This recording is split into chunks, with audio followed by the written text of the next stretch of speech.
Je vous salue tous dans le précieux nom de notre Seigneur et Sauveur Jésus-Christ. J'ai béni Dieu pour l'opportunité qu'il nous donne de pouvoir encore ensemble partager sa parole. Et j'espère que vous allez bien dans vos maisons. En tout cas, c'est ma prière. Que sa paix et sa joie continuent et demeurent votre partage. Nous voulons parler aujourd'hui d'un thème que le Seigneur nous a mis à cœur, un thème vraiment important qui va nous aider, n'est-ce pas, à reprendre courage, à nous relever pour continuer la marche. Vous savez, la vie sur terre, bien-aimés, j'ai l'habitude de le dire, ne sera jamais rose à chaque instant. C'est exclu. Même pour nous, enfants de Dieu, notre Seigneur ne nous a pas permis cela. Il ne nous a pas promis, j'allais dire cela. Tant que nous serons sur cette terre, il y aura toujours des hauts et des bas. Mais la différence entre nous qui espérons en lui et le monde, c'est que lui a promis, n'est-ce pas, d'être avec nous, quelles que soient les circonstances, et de nous sortir de là. Donc, notre thème, à cette occasion, nous l'intitulons comme suit, « Ta situation peut changer ». Ah! Je ne sais pas quelle est la situation que tu es en train de vivre présentement dans ta vie personnelle, dans ton foyer, dans ta famille. Je ne sais pas quelle est la situation que vivent tes enfants, ton épouse, ton mari, peut-être aussi la situation que tu vis dans ton travail, dans tes projets. C'est peut-être catastrophique, c'est peut-être vraiment désespéré, mais je me permets de t'apporter, excusez-moi, de la part du Seigneur, une bonne nouvelle.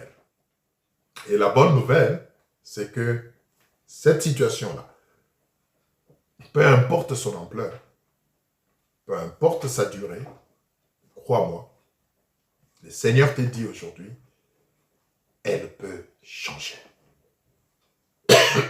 Excusez-moi. Vous êtes peut-être en train de pleurer pendant ces derniers temps. Vous avez peut-être perdu un être cher. Vous passez toutes vos nuits peut-être à mouiller vos oreillers de larmes parce que vous pleurez, vous avez mal. Vous êtes peut-être malade en ce moment où vous m'entendez, dans un lit d'hôpital. Et les médecins vous ont dit carrément que votre cas est désespéré. Vous avez peut-être été diagnostiqué du cancer, ou de l'hépatite, ou du diabète. Vous êtes peut-être paralysé au moment où je parle. Vous arrivez à m'entendre à peine, parce que peut-être tout un côté est paralysé et à peine vous arrivez à bouger. Vous êtes peut-être en train de pleurer parce que jusque-là, vous n'arrivez pas à enfanter et vous en avez marre d'être des moqueries des autres. Vous êtes peut-être en train de vivre un chômage sans précédent, bien-aimé. Vous manquez même le pain de chaque jour. Vous manquez même le minimum pour vivre. Vous êtes parents, vous êtes responsables, mais vous ne savez même pas pourvoir aux besoins de votre ménage parce que vous n'avez rien et vous ne savez pas quoi faire. Cela vous trouble, cela vous perturbe. Vous avez peut-être perdu un être cher, alléluia, et c'est lui qui était le pourvoyeur de la maison, c'est lui qui ramenait quelque chose à la maison, et depuis qu'il est parti, c'est la galère, c'est la famine, vous regardez les enfants, vous pleurez, vous ne savez plus quoi faire. Oh bien-aimé, je ne sais pas dans quelle situation vous êtes, mais je me permets de vous amener une bonne nouvelle aujourd'hui, c'est qu'il y a un Dieu. Il y a un Dieu pour qui rien n'est impossible. C'est qu'il y a un Dieu qui dit, invoque-moi au jour de la détresse et je te délivrerai et toi, tu me glorifieras. Et toi, tu te dis, oui, il y a un Dieu, mais moi, je suis athée. Je ne crois même pas en son existence. Donc, il est exclu qu'il puisse intervenir dans mon problème. Non, bien-aimé, laisse-moi te dire, il suffit juste que tu ouvres ton cœur aujourd'hui. C'est Dieu-là deviendra aussi ton Dieu. Tu as tout essayé. Tu as tout essayé pour changer les choses dans ta vie. Tu as tout fait qui était à ton pouvoir, mais la donne ne change pas. Tu es fatigué. Tu es épuisé. Les moqueries d'une part, le mépris des autres d'autre part. Tu es fatigué. Mais laisse-moi te dire qu'il y a un Dieu. Il y a un Dieu qui n'est pas si loin de toi. Il y a un Dieu qui n'est pas seulement au ciel, mais il y a un Dieu qui est là au moment où je te parle. Il y a un Dieu qui est là juste devant toi. Oh, j'ai prie qu'il t'ouvre les yeux de l'esprit et que tu puisses voir ou sentir sa présence. Il y a un Dieu qui peut essuyer tes larmes. Il y a un Dieu qui peut panser les plaies qui saignent dans ton cœur. Il y a un Dieu bien-aimé qui peut changer tes pleurs en sourires. Il y a un Dieu qui peut te relever. Il y a un Dieu qui t'aime, qui te connaît, qui voit ta souffrance, alléluia, et qui aujourd'hui décide, au travers de cette parole, alléluia, d'intervenir dans ta vie. Oh, laisse-moi te dire de la part du Seigneur, crois-moi bien-aimé, si tu as la foi, maintenant que tu m'écoutes, peu importe la situation que tu traverses, oh, je crois en ce Dieu-là puissant que je presse, quelque chose va se passer. Mais laisse-moi attiser ta foi. La Bible dit, la foi vient de ce que l'on entend. Et ce que l'on entend vient de la parole de Dieu. Je ne suis pas en train de te raconter des fables. Je ne suis pas en train de mettre en avant mon éloquence ou mes capacités. Non, qui suis-je? Qui suis-je, bien-aimé? Je ne suis que poussière comme toi. Mais je viens te présenter ces dieux-là. Ces dieux-là qui démontrent son esprit, qui démontrent sa puissance. Alléluia. Pour tout celui qui lui ouvre son cœur. C'est Dieu-là qui a promis de ne jamais abandonner ses enfants. C'est Dieu-là qui a promis de toujours être avec nous. C'est Dieu-là qui veut aujourd'hui changer la donne dans ta vie. Oh, tu me dis, tu es en train de te dire, mais oui, tout ce qu'ils racontent, ces gars-là, c'est beau, c'est bien. Mais moi, je suis déjà enfant de Dieu. Moi, je jeûne, moi, je prie. Mais malgré tout ça, rien ne s'est passé. Oh, laisse-moi te dire, bien-aimé, aujourd'hui, je suis un homme providentiel que le Seigneur présente devant toi. Toutes les prières que tu as faites jusque-là, et qui ont semblé ne pas porter de fruits. Cela ne signifie pas que Dieu n'a pas entendu. Si Dieu a un temps convenable, et aujourd'hui, c'est le temps convenable. Aujourd'hui, c'est le kairos pour toi. C'est le temps fixé. Crois seulement. Pendant que je suis en train de te parler, quelque chose va se passer. Et je sais qu'en ce moment, l'Esprit de Dieu est en train déjà de toucher certains cœurs. Il est en train déjà de parler à certaines personnes. Parce que notre Dieu ne ment jamais. Nous allons prendre un ou deux cas dans la Bible. Des situations qui étaient, humainement parlant, désespérées. Des situations face auxquelles l'homme en soi ne pouvait rien faire. Et qu'il fallait nécessairement qu'il y ait l'intervention divine. Et nous allons voir de quelle manière le Seigneur est intervenu. L'idée derrière, c'est d'attiser ta foi. Parce que sans la foi, on ne peut pas être agréable à Dieu. Sans la foi, on ne peut pas expérimenter la main de Dieu. Prenons notre premier passage dans Exode 14, 1 à 10. Exode 14, 1 à 10. Souvenez-vous toujours de notre thème d'aujourd'hui. Ta situation peut changer. Exode 14, 1 à 10. Qu'est-ce que la Bible dit? Exode 14, 1 à 10. Écoutez ce que la Bible dit. Oh, alléluia. L'Éternel parla à Moïse et dit, parle aux enfants d'Israël qu'ils se détournent et qu'ils campent devant Pit-Hahiroth, entre Migdol et la mer, vis-à-vis de Baal-Phiton. C'est en face de ces lieux que vous camperez près de la mer.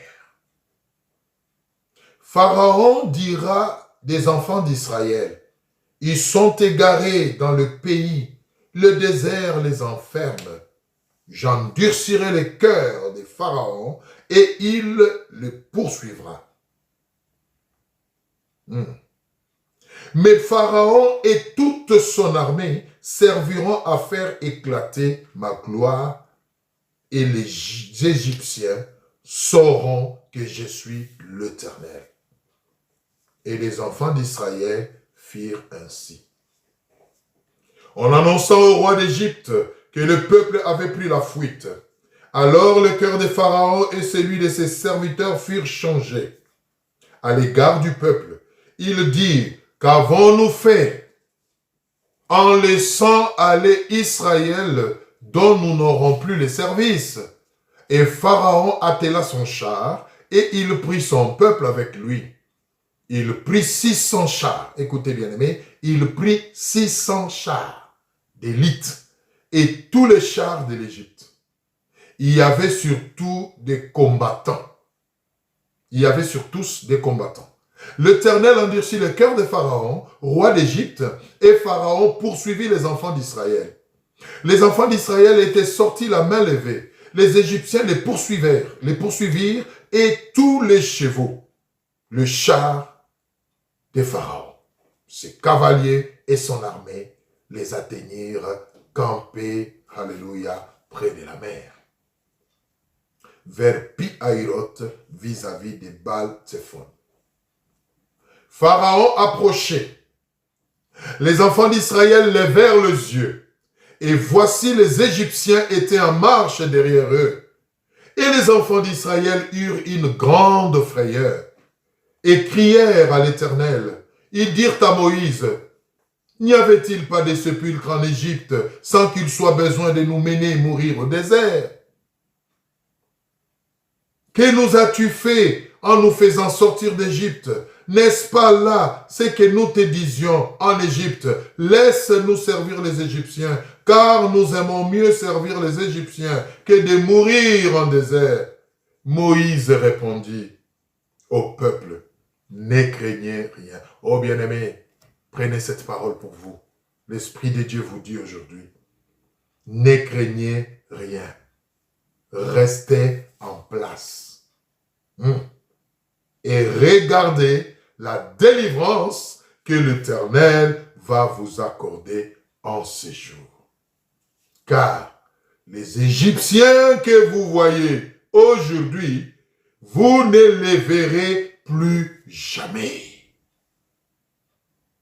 L'Éternel combattra pour vous et vous gardez le silence. Bien-aimés dans le Seigneur, je ne sais pas si vous avez fait cette lecture ensemble avec moi. Mais laissez-moi récapituler cette histoire si pathétique, si profonde. Les enfants d'Israël sortent de l'esclavage de l'Égypte en marche vers la terre promise. Mais Pharaon s'est ressaisi et s'est dit, je n'aurais pas dû les laisser partir. Et ils les poursuivirent, ensemble avec bien sûr son armée. Bien-aimés, les enfants d'Israël étaient dans une situation, je ne sais pas si elle ressemble à la vôtre, mais en tout cas la Bible nous dit, devant eux, il y avait la mer Rouge. Je répète, il y avait la mer Rouge. Il n'y avait pas la piscine rouge, il n'y avait pas le fleuve rouge, il y avait la mer Rouge. C'est pour insister sur l'étendue de l'espace. Et derrière eux, Pharaon et toute sa cavalerie, tous ses soldats, alléluia, en train de galoper vers eux pour se saisir d'eux et les ramener dans l'esclavage en Égypte. La situation était humainement parlant désespérée. Pourquoi? Parce qu'ils ne pouvaient pas avancer. Il y avait la mer, sinon ils allaient mourir par naufrage ou noyade. Ils ne pouvaient pas reculer, n'est-ce pas? Parce que Pharaon était à leur poursuite. Donc, ils étaient coincés. Pris en sandwich entre la mer et la cavalerie de Pharaon. Le peuple était désespéré. Ce sont des cris. La Bible précise dit, le peuple était saisi d'une grande frayeur. Oh bien-aimé, je ne sais pas quelle est la frayeur Quelle est la peur qui vous anime par rapport à votre situation? Il y a des gens, chaque fois que la nuit commence à tomber, oh, ils commencent à être mal à l'aise parce qu'ils savent qu'ils ne pourront pas dormir. Ça sera le temps de cauchemars et de tourments. Il y a des gens, quand le soleil veut se lever, ils commencent à maudire les jours parce qu'ils se disent, les enfants vont encore pleurer, vont chercher du pain, vont chercher à manger, alors que je n'ai rien dans mes poches. Mais laisse-moi te dire, Moïse leur dit, ne craignez rien. Ne craignez rien. Alléluia. Ne craignez rien. Parce que nous avons un grand Dieu en nous. Bien aimé, le peuple était dans la panique.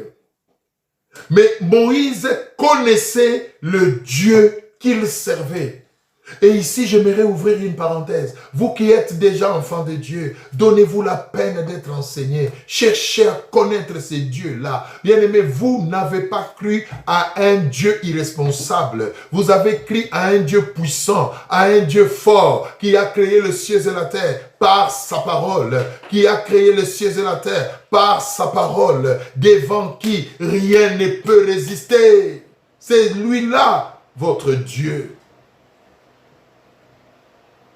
Moïse dit au peuple, ne craignez rien.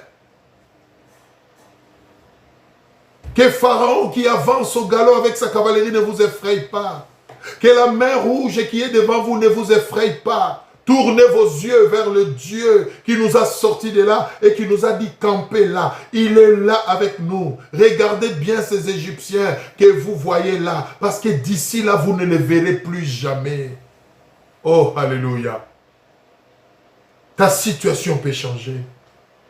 Oh, je m'imagine, la Bible ne le dit pas, mais je m'imagine certainement que les enfants d'Israël étaient en train de dire à Moïse, tu déconnes ou tu dis des choses, tu perds la tête ou quoi? Tu vois Pharaon venir à vive allure, n'est-ce pas, avec sa cavalerie. Tu vois la mer rouge devant nous et tu nous dis de garder silence. Et tu nous dis de rester calme. Tu as perdu la tête, Moïse. Tu es fou. Tu ne peux pas nous dire mieux. Garder silence alors que la mer rouge est là, alors que Pharaon avance à grands pas, Moïse. Trouve mieux à nous dire. Alléluia. Oh, bien-aimé, vous savez, quand on est coincé des fois, on perd la pédale. On perd le contrôle. Et c'est normal, c'est naturel. Mais béni soit le Seigneur.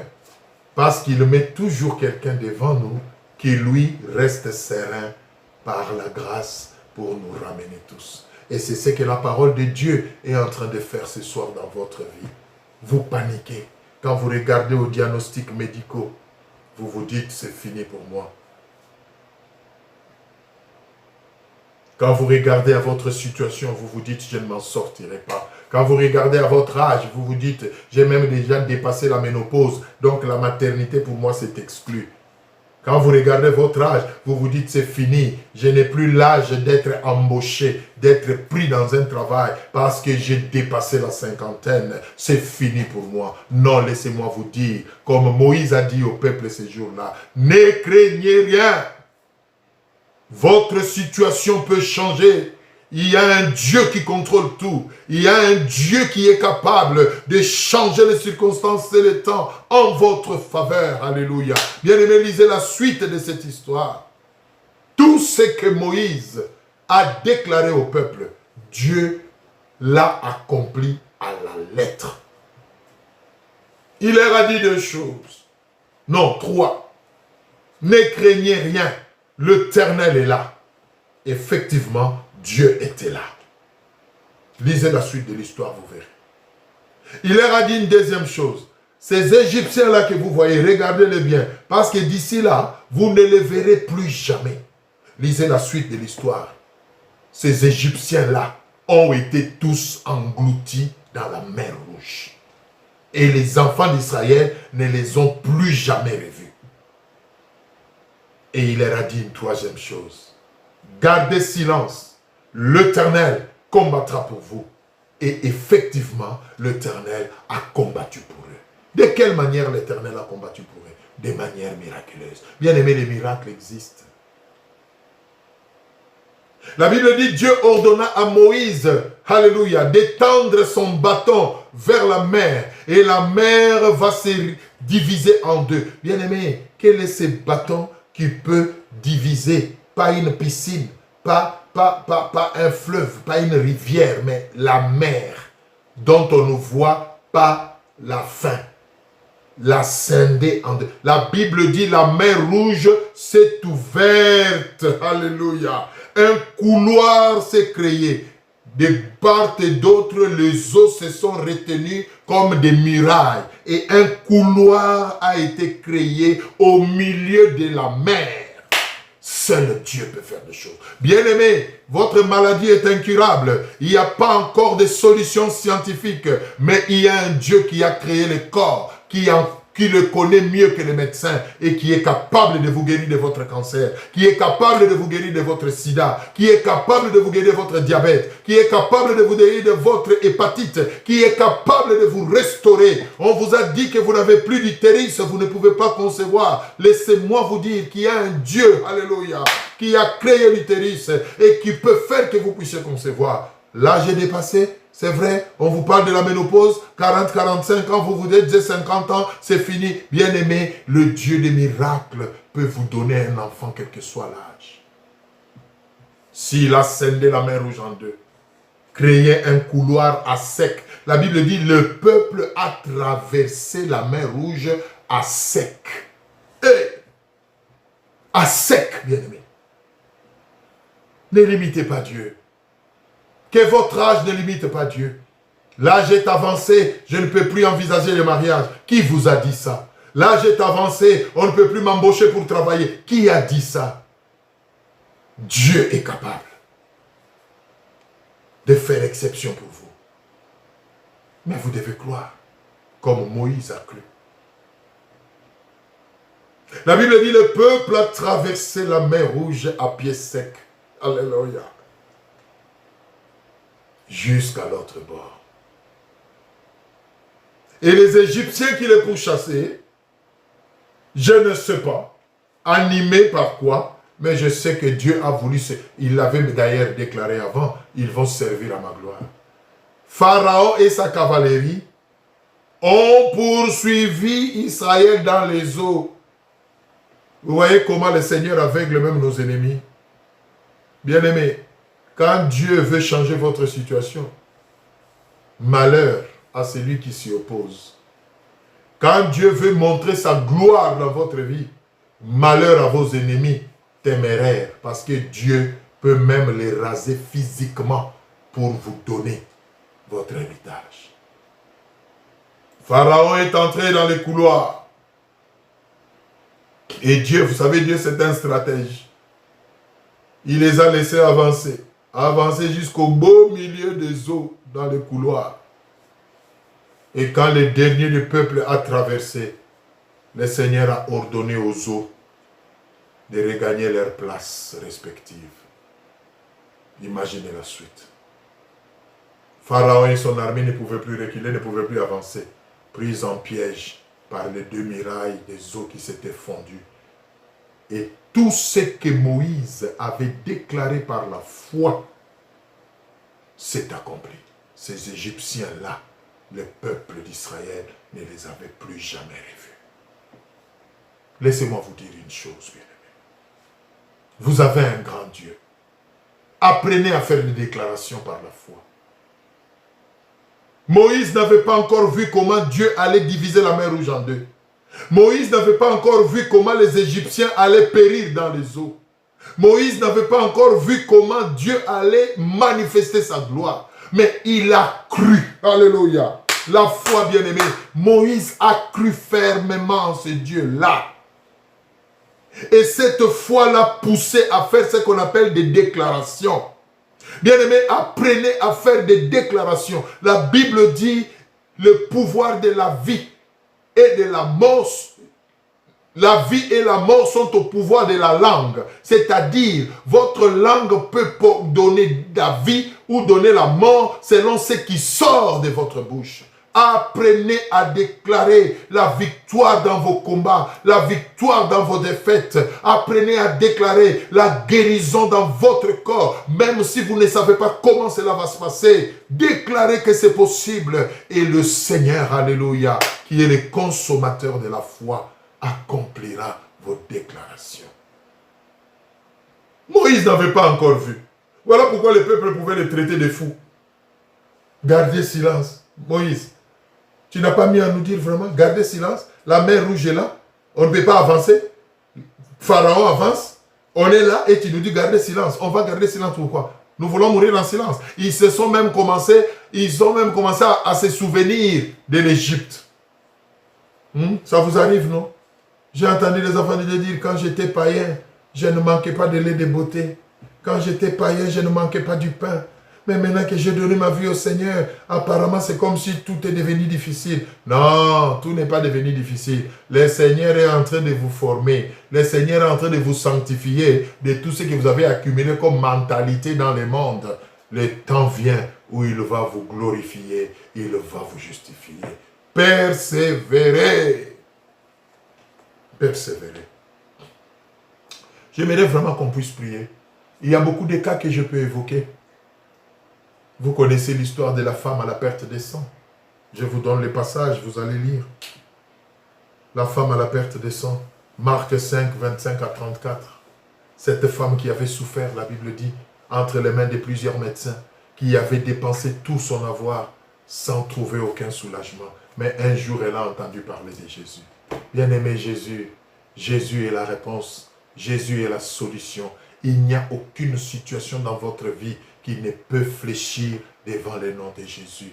Il est capable de vous sortir du célibat. Il est capable de vous sortir du chômage. Il est capable de vous guérir de ces cancers-là. Il est capable de vous donner un enfant malgré votre âge. Il est capable de ramener le cœur de votre mari à vous. Il est capable de ramener le cœur de vos enfants. Il est capable. L'autre situation peut changer. Mais il faut que vous puissiez croire que c'est possible. Parce qu'il est écrit, il te sera fait selon ta foi. Cette femme a entendu parler de Jésus. Et quand elle a touché l'habit de Jésus, elle a été guérie alors qu'elle s'était promenée par-ci, par-là sans trouver solution. Bien-aimé, Jésus-Christ est là. Aujourd'hui, c'est votre kairos, c'est le temps de l'accomplissement. Aujourd'hui, le Seigneur vous envoie un message providentiel qui va décanter l'accomplissement de toutes les prières que vous avez accumulées pendant tout ce temps. Croyez que quelque chose va se passer. Votre situation peut changer. J'aimerais qu'on puisse prier. Peu importe la situation que tu as, peu importe la durée de ta situation, peu importe le temps que cela a pris, peu importe les dégâts collatéraux que votre situation a causés, alléluia. Peu importe les conséquences que votre situation a pu générer dans votre foyer, a pu générer dans votre santé, a pu générer dans votre vie, dans votre entourage. Peu importe, bien-aimé, je vous dis aujourd'hui, pas demain, aujourd'hui, alléluia. Si tu crois, tu verras la gloire de Dieu. C'est possible. Je ne te parle pas de demain. Je te parle d'aujourd'hui et de maintenant. Si tu crois, tu verras la gloire de Dieu. Il n'a pas changé. C'est Dieu-là qui a scindé la mer rouge en deux. C'est celui que je vous prêche maintenant. C'est Dieu-là qui a guéri miraculeusement cette femme après 12 ans de perte de sang. C'est ce Dieu-là que je vous présente aujourd'hui. Il est le même hier, aujourd'hui, éternellement. Il va vous toucher. Il va agir. Je vais juste vous demander, pendant que je vais élever la voix pour prier, disposez votre cœur. Dites Amen à cette prière. Amen veut dire, ainsi soit-il. Dites Amen à cette prière. Et si vous êtes malade, peu importe ce qui vous dérange, mettez la main là où vous êtes malade. Mettez la main là où vous avez mal. Vous avez des douleurs atroces. Vous avez quelque chose qui ne va pas. Si c'est dans la tête, si c'est dans le ventre, mettez la main droite dessus. Par la foi, quelque chose va se passer. Et si votre problème, ce n'est pas une maladie, c'est un autre problème qui n'est pas lié au corps, c'est peut-être un problème de chômage, un problème de finances, un problème, je ne sais pas moi, sentimental, je vous en prie, levez juste vos deux mains là où vous êtes, pendant que je vais lever la voix pour prier. Et dans votre cœur, dites amen à cette prière aussi longtemps que je serai en train de le faire. Quelque chose va se passer. Oh bien-aimé, je crois en ce Dieu-là qui permet ce soir que vous puissiez écouter cette parole, qui permet qu'aujourd'hui vous puissiez être connectés pour que la chose, alléluia, la donne, j'allais dire, change dans votre vie. Est-ce que vous êtes prêts à prier avec moi là où vous êtes? Je ne vous demande pas quelque chose de compliqué. Je sais que Dieu va faire ce qu'il m'a mis à cœur. Il va le faire et vous allez témoigner qu'il est puissant. Mettez juste la main là où vous avez mal. Ou si vous n'avez pas mal quelque part, alors levez juste vos deux mains. Ceux qui sont malades, mettez la main. Sinon, si c'est un autre problème, levez juste les deux mains. Et dans votre cœur, alléluia, dites amen à cette prière. Seigneur Dieu de gloire, je parlais de ta part. Et je crois fermement que ta parole est une puissance qui libère. La Bible dit, tu envoyas ta parole et ta parole les guérit. Au nom puissant de Jésus, je prie, Seigneur, maintenant. Peu importe la nature du problème ou de la situation que traverse mon frère ou ma soeur qui est en train d'écouter cette prière. Que le ciel s'ouvre maintenant et que la puissance du nom de Jésus puisse descendre dans sa vie, ô Dieu, et changer les choses. Que la manifestation de l'Esprit, Seigneur, s'accomplisse dans la vie de mon frère et de ma soeur, pendant que j'élève la voix, au nom de Jésus. Là où il y a la maladie, peu importe le nom qu'elle porte, j'intime l'ordre maintenant à la sémence de la maladie de lâcher ses victimes, au nom de Jésus.